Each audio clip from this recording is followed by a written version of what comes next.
Now to something that's really going to upset the pro-renewables lobby. Today, the Institute of Public Affairs has launched its new Renewables Rejection Database, and it reveals in black and white the vast number of community groups that oppose large-scale renewable energy projects across regional Australia. Now, as of tonight, there is something like 150 projects on this database where locals reject them. And this number's set to grow as Chris Bowen commits to going even harder to meet his failing 2030 targets. Joining me now, research fellow at the IPA, Mia Schlicht, to talk us through this work.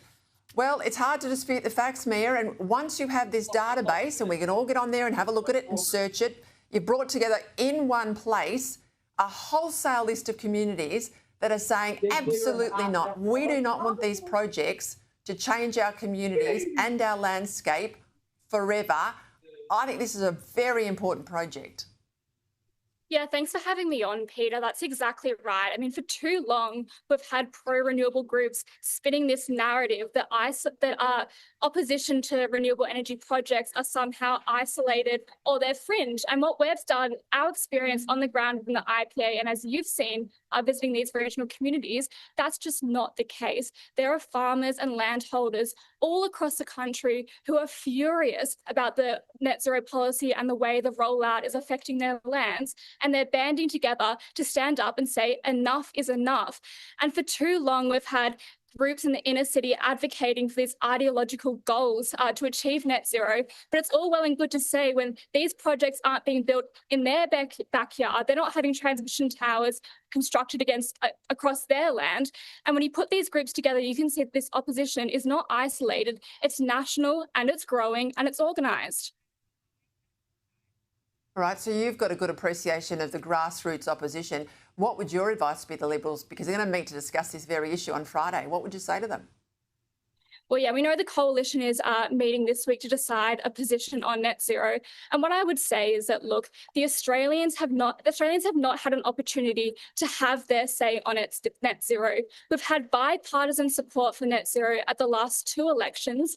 And at the last two federal elections, the coalition has lost in a landslide. Australians do not get behind net zero. We polled them, and 79% of Australians said that affordability and reliability should be the main focus of our energy policy, not net zero. So I would remind these MPs who are meeting this week that many of these regional communities form their constituents, and it's important to make sure that their voices and their opinions are brought to the table. Yeah, just quickly remind us how many of them are foreign owned. Talk about wind and talk about solar, Mia. Yeah, we've done some research at the IPA to look at just how many of these projects are foreign owned, and the numbers are quite shocking. Altogether, about 75% of these projects are foreign owned. And what many Australians do not realise is that they are the ones propping up these foreign owned companies through a river of subsidies that they pay for on hidden charges on their electricity bills. So we have Australians crying out for lower power prices, and at the same time, their bills are increasing because of net zero and because of these policies that are going to line the pockets of foreign owned companies.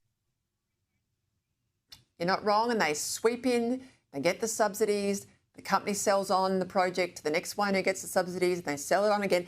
It is a money-making scheme for these companies. They are not there all the way through the life of these projects, and it's going to break hearts in the country and break farms too. Thank you, Mia.